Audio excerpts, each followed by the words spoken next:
Hi YouTube and welcome back to another vlog. I know it's been a long time since my last video, but I've had a couple of problems with equipment and therefore haven't been able to make or edit videos. I could have filmed them, but my first problem is that I'd run out of storage space and I didn't want to delete any of the things that I'd got on my hard drive. I didn't really want to get rid of old video footage that I'd made. I didn't want to get rid of any parts of my music collection or my photo collection, so I've gone out and bought another external hard drive, and it's actually one of these. Yeah, a Western Digital My Book Studio. I mean, what a ridiculous name for a hard drive, but it's actually really good. Overpriced, unfortunately, due to the floods in Thailand, as all hard drives are at the moment. It cost about £140, so that means I had to find that money from somewhere. And also, on top of that, I've been having problems with the memory card, and I think I mentioned this in my last video, maybe. The memory card to my Canon SLR, which I'm actually using today. Thankfully, I've got a kind of interim memory card. I've got a decent quality one, but a lower capacity. So hopefully that'll tide me over for the time being until I can save up and get a 32 or a 64 gig decent branded memory card for it. So word of warning to any of you out there that are using digital SLRs, well, particularly in my case Canon 60D, don't pick, I wouldn't say unbranded, but not well-known branded, what are they, SD cards, because it's a bit fickle. Sometimes it works, sometimes it doesn't.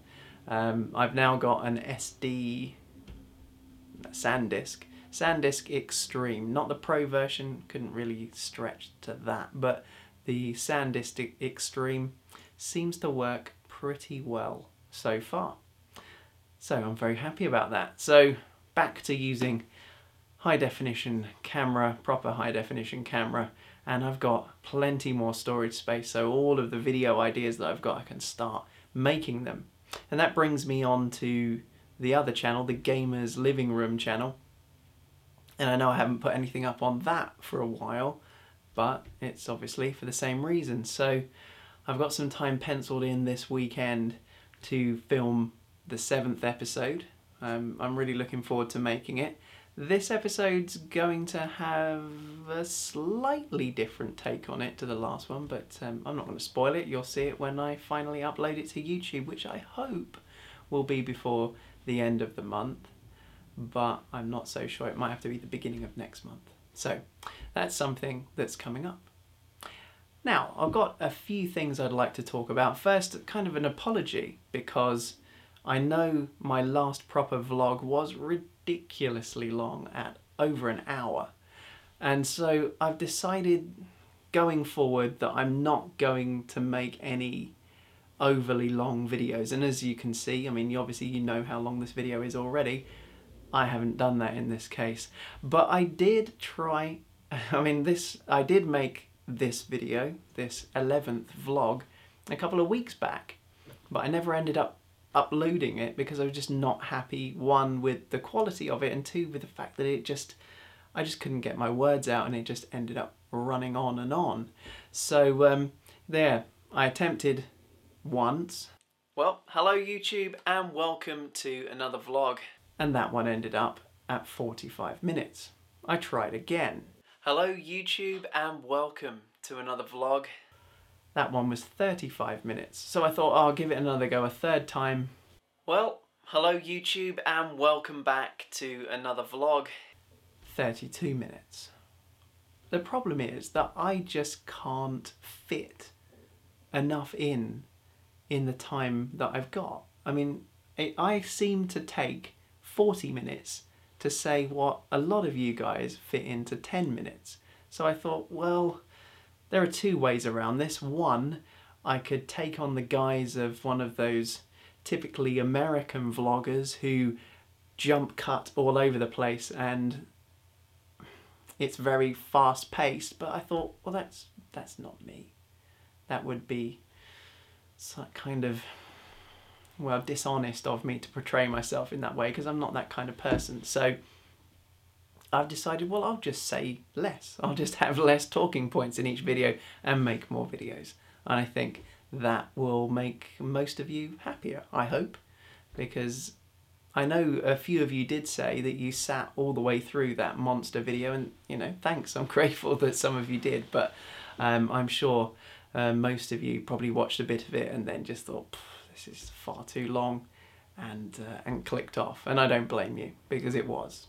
Hands up, I have to admit, that was a ridiculous undertaking on my part. So from now on, they're going to be much shorter.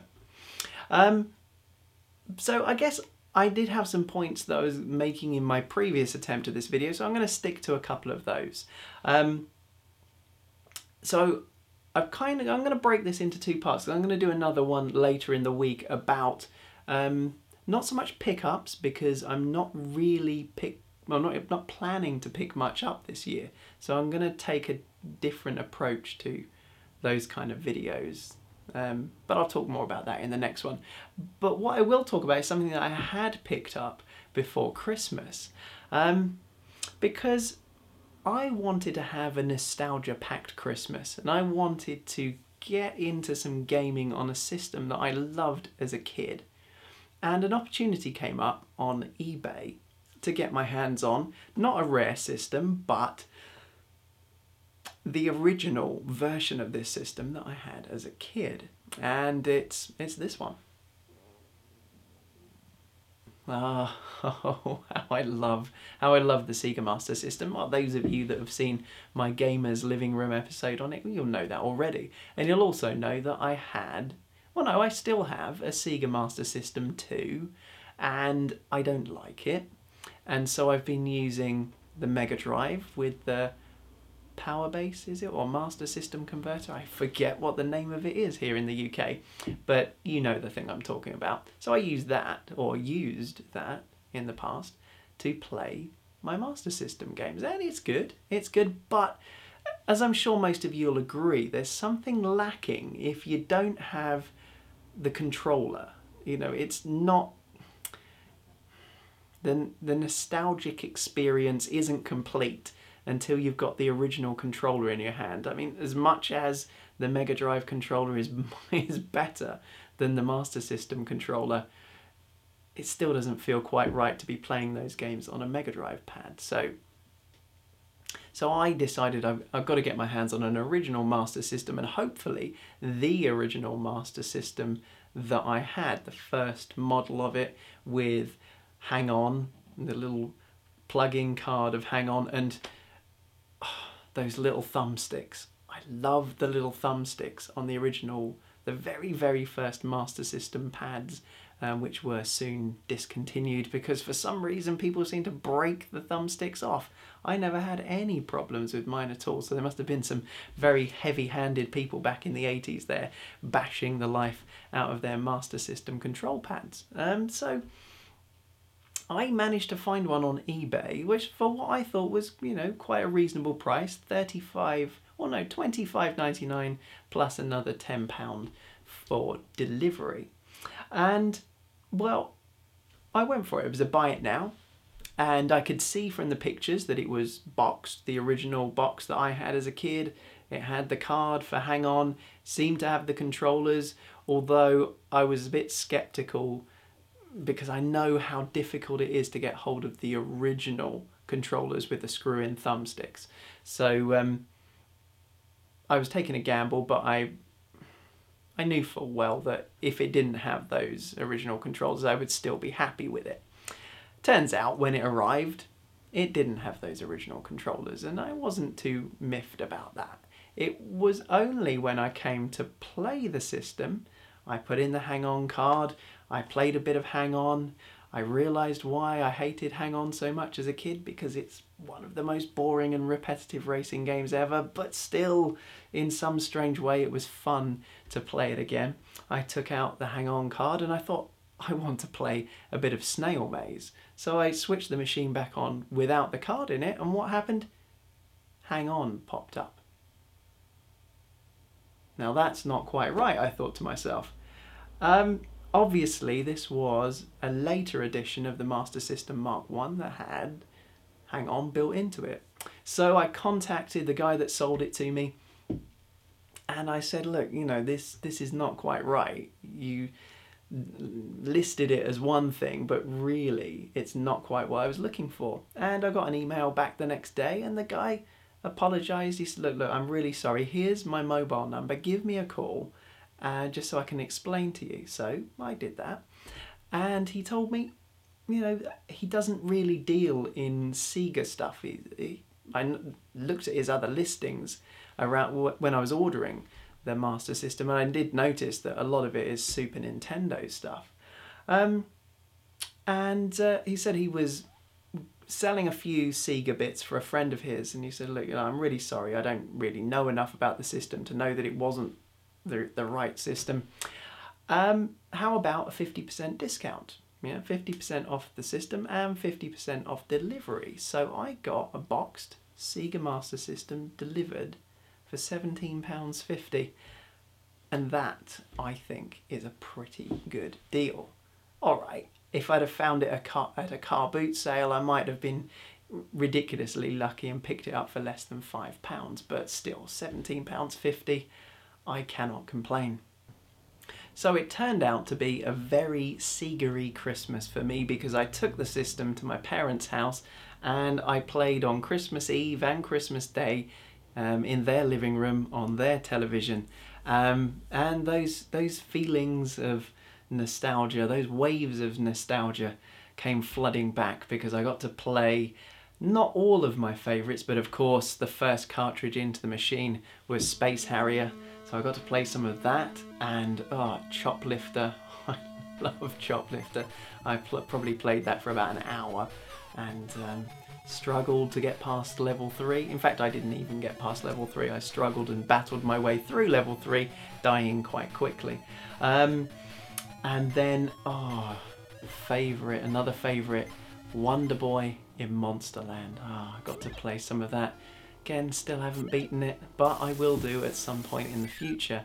So those three were kind of the highlight games. I did put in a few others and give them a bit of a go. The one game I really would have liked to have played that has got a very strong Christmas connection to it is Ys, the Sacred Omens.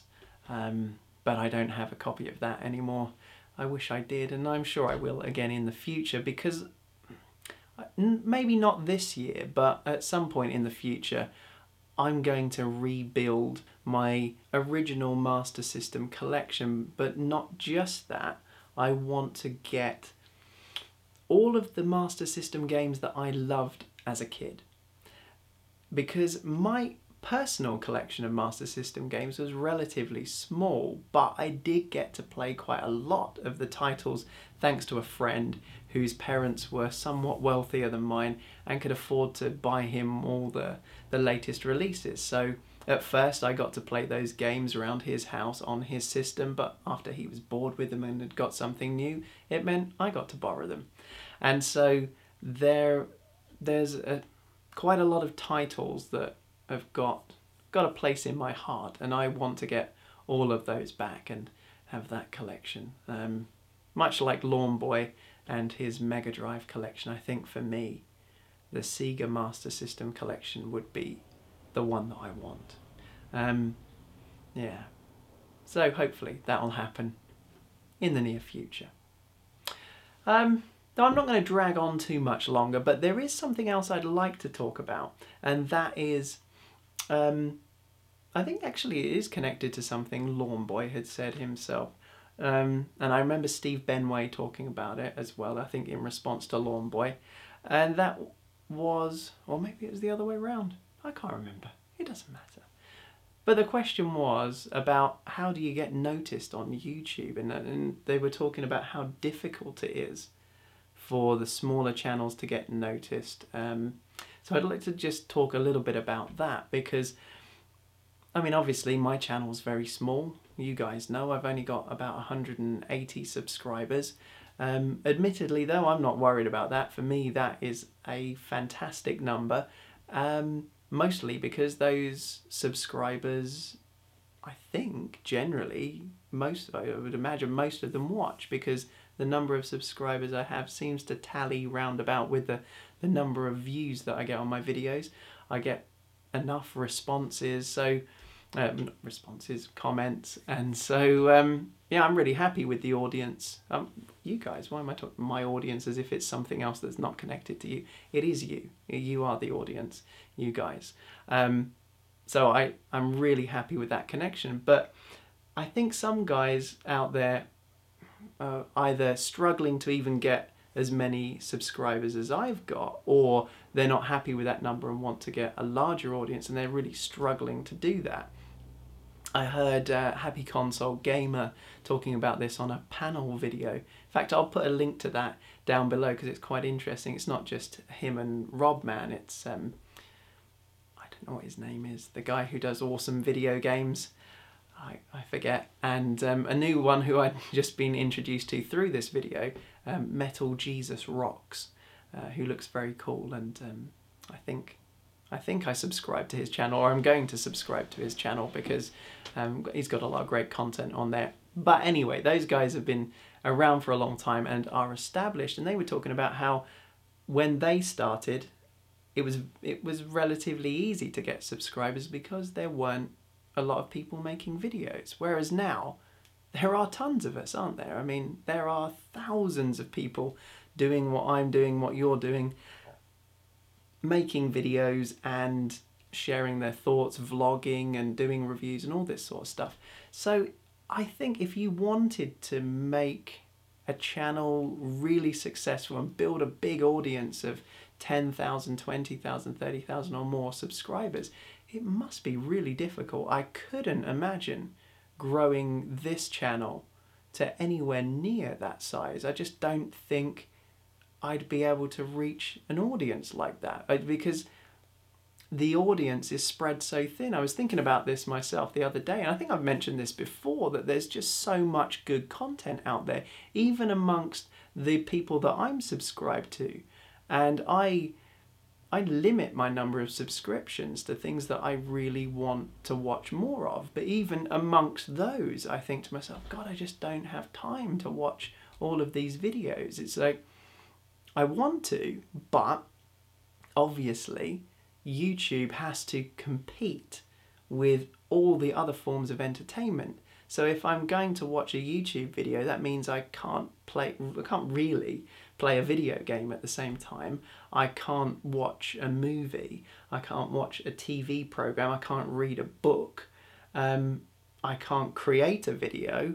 I can't write anything. And so there are all these other things that lose out when I watch a YouTube video. And so that's why I'm really thankful for anyone who's watching this now, or anyone who has watched anything in the past, because to do this, you're giving up something else. You're giving up valuable time. And yeah, when there's so much great content out there, it must be impossible. But I think the only way you can do it is by networking. YouTube gaming community people or other communities, getting involved in that. I myself have been incredibly lucky that the first person that I got to subscribe to my Gamers Living Room channel, and I think this channel as well, was Steve Benway.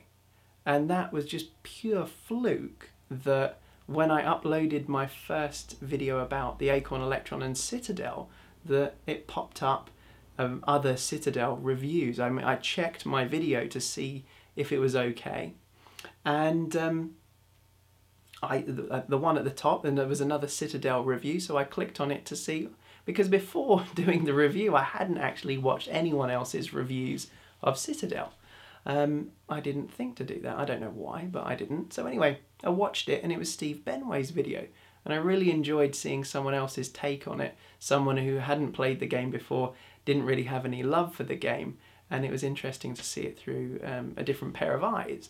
And I sent, not a message, I left a comment to that effect on the bottom of it, and Steve obviously came and had a look at my video and subscribed, and then people saw that he'd subscribed, so I think within hours of him subscribing to it, I think another 10 people had subscribed to the channel, And then he gave me a shout out on his Friday talkie a couple of days later.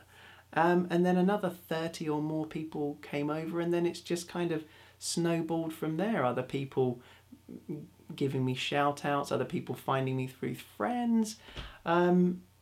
Just amazing stuff. And this links me into my last point, and that was to do with the channel listings on your channel page, because I know the channel pages have changed, and I'm not really a fan of the new style, but of course I'll get used to it.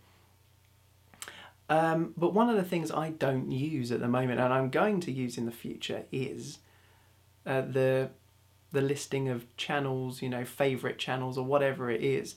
And this brings me to the point that Lawn Boy had made about what that section of your YouTube page is for, and he feels very much that it's there primarily to promote smaller channels, that there's no point listing the bigger channels on it. And I can see his point there, that it is a good way to introduce your subscribers to other small channels that you think they might be interested in. But I've got a different take on it. I see it as a way to show, to reflect what sort of stuff you're interested in. Because he was saying, well, what's the point of putting the bigger channels on there? But I'm going to start using, and I will put a few of the bigger channels on there, and I'll put a few of the medium channels on there, and I'll put a few of the small channels on there. Because what I'll do is I'll use it as a mirror as to what I'm currently watching, the channels that I feel passionate about and that I watch 90% or 80 or 90% of their content. I don't think there's any channel out there that I watch 100% of their content. No, there must be some, but they're few. They're few. So what I'll do is I'm going to start using that, because some of the channels I watch have big numbers of subscribers, like Happy Console Gamer. Other channels have a medium number of subscribers, I suppose, like SNEStastic's channel, or Lawn Boy's Posts channel, or Steve Benway, I guess maybe they're in the middle somewhere, the thousands. I don't know what Steve got, probably 5,000 subscribers. Has SNEStastic got a similar number? I'm not sure. And I think Lawn Boy, I remember seeing about 1,000. But then there are other channels that I watch that are similar to me, 100 subscribers, like Hello Comics is one that I really like. And yeah, he's got a couple of 100 subscribers. So it'll be a mixture of different channels. But that's just my take on it, and that's what I'm going to be using it for. So guys, thank you very much for watching. I was going to say for waffling. No, waffling is what I've been doing. It's gone on a bit longer than I was originally intending it to do, but it wasn't an hour. So be thankful of that fact. There will be another video coming up later, well, it'll be next week now, but that's going to be about the stuff that I've been playing recently, with a few video clips and hopefully more interesting things to look at rather than just my face. So, thank you very much for watching. From my spare room to wherever you are, this is Simon signing off. Bye bye.